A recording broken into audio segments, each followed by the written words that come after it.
everybody, Backyard Bullion here, and a warm welcome to you all joining me for the release of the Coronation Sovereign by the Royal Mint. We have here King Charles with his crowned portrait on the St. George and the Dragon, the typical, nay, quintessential design of the sovereign. And of course, this is the first one with King Charles and the St. George and the Dragon, as the only other sovereign so far we've had is the memorial one.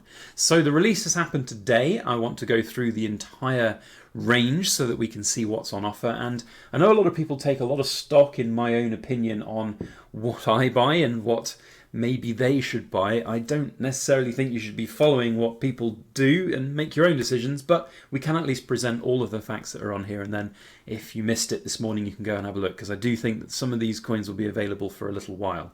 That said, let's jump in and have a look at what the range is all about. So, a sovereign fit for a king. Now, just to put one thing I think to bed, which is that this is not a special coronation sovereign, so to speak. This is just the sovereign for 2023. Now, normally a 2023 sovereign would have come out at the back end of 2022. The Royal Mint does this, as well as plenty of other mints. They start releasing 2023 coins in the back end of 2022. Just to get a jump on all the other mints in the market, really. But we got the Memorial Sovereign back then. This is the 2023 Sovereign, as far as I know. If I'm wrong on that, I'll of course make a correction and do another update on that. But I do think this is the Sovereign for 2023, the Proof Sovereign for 2023, and more of a special coin. But we have the Coronation Sovereign, Crown Portrait, St. George and the Dragon, a quintessential design on a sovereign. So, that you see here, classic design, continuing tradition for more than 200 years with that St. George and the Dragon. So, going down to the range, what is in the range and is it worth buying? Those are the burning questions which I know all of you beautiful shiny magpies out there will want to know. So, here's the actual sovereign itself, the full proof sovereign, one single sovereign, £725. It's a lot for a sovereign, it's a lot for a proof coin, but at the end of the day, it's what you've come to expect from the Royal Mint now. And to a certain extent, it's an overpriced bit of gold, yes, but it's also a limited edition, but it's limited to 15,000. Now, this is quite a high mintage, and it's also a bit of a misnomered mintage. When always you have these proof sovereign releases, you need to have a look at the maximum coin mintage, which is 18,905, so close to 19,000 coins. So there's 3,905 more than just this here. Now, I think this is a bit cheeky of the Royal Mint, and I personally think that the Royal Mint should be a lot more open. They should have this, limited edition 15,000, and underneath it they should have maximum mintage signed right there, because not a lot of people will scroll down here and see this number, and I think they're getting something that they perhaps are not. So, definitely worth checking out the mintage on these things. Now, 15,000 as a mintage is high because I think this will be a popular coin. I think there'll be a lot of people out there that will want to buy this. So the Royal Mint is, of course, going to try and cash in as much as possible on getting these particular coins. That said, is it worth buying? If you're a sovereign collector, most sovereign collectors will probably buy this coin right now from the Royal Mint. There will be some that probably won't. Maybe they can't, they haven't got their money, or they'll just be new sovereign collectors that come in the future. One thing's for sure, sovereigns have been and always will be one of the most collectible coins out there. So I'm just going to do a quick look here. So we've got 940 available. Now this is a little click, you do a right click and then you do view page source, or you control U, and if you just search for total available, this is what the Royal Mint's back-end website says. This is 940. That's not to be trusted. From what I have experienced on the Royal Mint's release days, whilst that seems like a large number sold already, I think there'll be a lot of coins held in the background for VIPs and for other releases, or for mistaked coins that need to be replaced. So that is nowhere near the sellout that we were expecting. Now, I might be wrong. The queue this morning was only about 5 minutes for me. I had 1,200 in the queue, something like that. And I thought, oh, I'll be here for about 15, 20 minutes. Go make myself a cup of tea or something. But no, I got in within like 3 or 4 minutes. I was in at 9:04 and I purchased the coin that I want to buy. Or coins, I should say. And we'll get to that in a moment. But yeah, it doesn't strike me as quite right that there should only be 900 left. But we'll check on that just at the end of the video, see if that number has changed. There's the Quarter Sovereign, tiny little thing, 1750 as a mintage. If we scroll down again, we can see they haven't put them... Oh, they have put it here, 4,655. So you can see there's like you know, nearly double the amount out there that are not just singles. So that's definitely worth thinking about. Higher premium here. If you multiply 235 by 4, you're getting way more than 725. I'm not a massive fan of the quarter size on its own as a coin, but you know, if you want to get it as part of one of the sets, which we'll get to in a bit, then that's something you could look at. Half sovereigns limited to 2,500 in that presentation, with 5,400 there. So the half sovereign is an interesting size. It's getting more and more popular at the moment within the sovereign collecting world, and I think that's partly because there is this huge price point now on proof gold coins. It's expensive to be a sovereign proof collector right now, but the half sovereigns are pretty cool, and they are of course lower mintage, and they have a pretty much half price point. So definitely worth thinking. I say half, it's not quite half, but you know what I mean. It's a lot cheaper generally to buy them. So worth thinking about if you are priced out of a full sovereign, to think about the halves, because I do think those are going to be at least doing quite well going forwards. Right, 3-coin set is here, and this one is essentially like all of the others but at a slight discount. So if you add up all the prices of this particular set, you will pay a little bit less than you would if you're buying all 3 individually. You get 1 box instead of 3 boxes.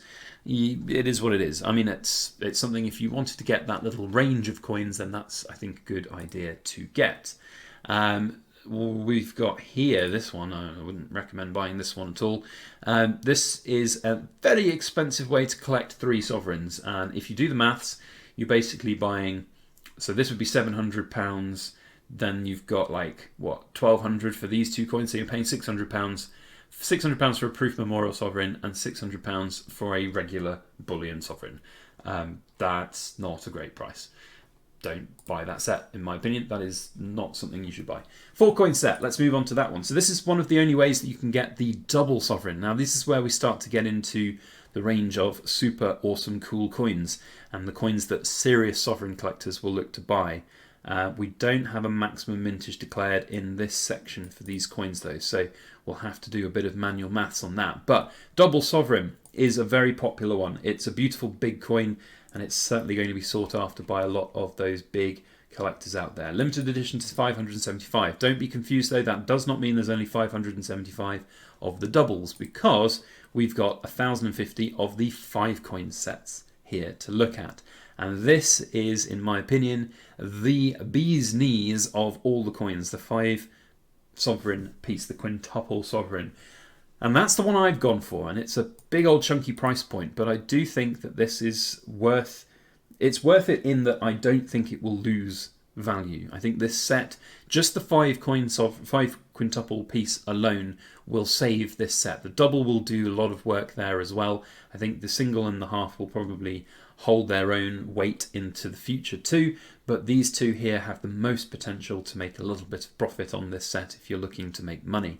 If you just want to be a hardcore sovereign collector and have something super special, then these are also great choices if you've got that bankroll saving behind you to go into it. And it's no mean feat, no small commitment to put that kind of money into a sovereign set, but of late the 5-coin sets and the 5-coin itself has done particularly well. And I always look at these as, I think, a really interesting metric of sovereign collecting. If you've got something like the Jubilee set, which we saw this time last year, let's just have a look, see how this one's doing. 33 left available of 1,000. Whether that's a true number, we'll see. But if you've got something that's unique within the sovereign world, it tends to do quite well. So the Jubilee sovereign, that's done exceptionally well. Right now, that single quintuple sovereign in that Jubilee set is paying for the entire set, if not more. The Coronation, not the Coronation, the Memorial sovereign, the 5 quintuple in the Memorial set, whilst it's not covering the entire cost of the entire set, it's still profitable and it's making good money. And the other ones in that set make that entire set also pretty good as a return. And then we've got this one, which is the first year of King Charles on a George sovereign with his crown portrait. And that's what makes this special.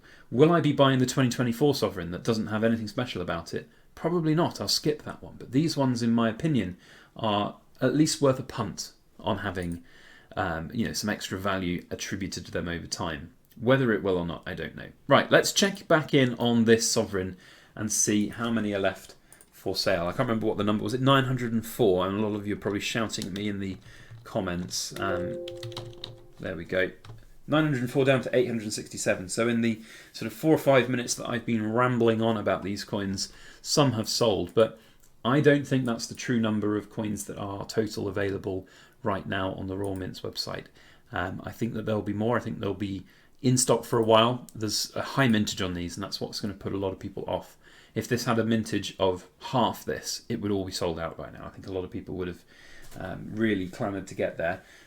As with all these things, the mintage numbers were leaked not that long ago, and it's part of this that causes whether or not something is a hysteric rush on the day of a release, or whether it's just a bit of a it's not a damp squib, because there is, I think, benefit to be had for this particular coin set, but I don't think this one's going to sell out anytime soon. It will go, though. It's important to say it will go over time, and when you get to, I don't know, 3 or 4 months time and you regret not buying it because maybe some of them are doing quite well, you won't be able to get it anywhere. So then you'll be forced to look to the second-hand market, and it'll be interesting to see how that goes. So there we have the... oh, we haven't gone through the whole range, actually. There's a few other things here to look at. So we've got a 5 sovereign piece. Now, this says coming soon, and when I got in to the Royal Mint's website, I did not see this immediately available. So unless, I found 650 people that bought a £3,000 coin ahead of me in the queue, which I find unlikely, then, and it does say coming soon as well, so one would assume that this is not out yet. When will it be out? That's the question, because we've just had the big release day right now, and I'd be intrigued to find out when that comes out. It's maybe something I would look to buy. So this is the quintuple again. This is the BU version, not the proof version. It's got that matte finish to it, and it's a great companion piece to the big ones. They don't necessarily do quite so well as the proof versions, but it's pretty cool. And with a mintage of 660, it's actually significantly rarer than the big 5 piece with a mintage of 1050. So we'll see. And also then there's the Piedfort sovereign.